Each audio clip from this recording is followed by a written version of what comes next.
Hi everybody, I'm going to introduce my new designed fixed wing airplane. As you can see, it's a swept backward fixed wing airplane. I have named it CVSW00.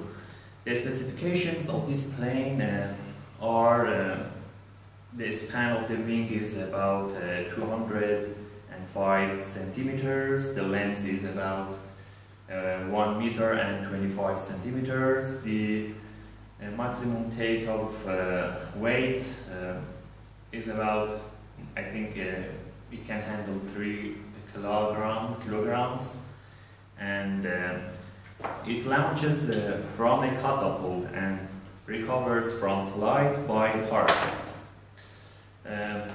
However, the plane is large, as you can see, but I have designed it in a way that you can assemble and disassemble the plane. As you can see here, the wings can slide back and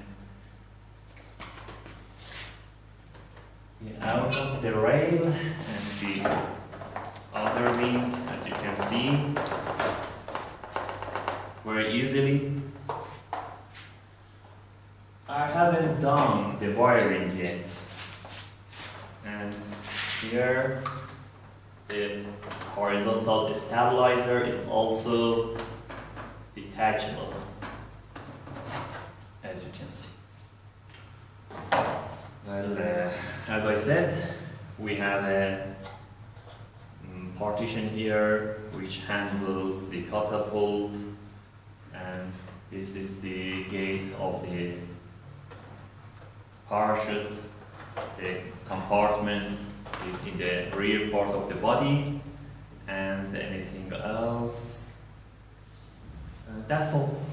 I will talk about the details in future videos, and I hope it's useful for you, and I hope you apply this configuration and construct this plane for yourself. Bye.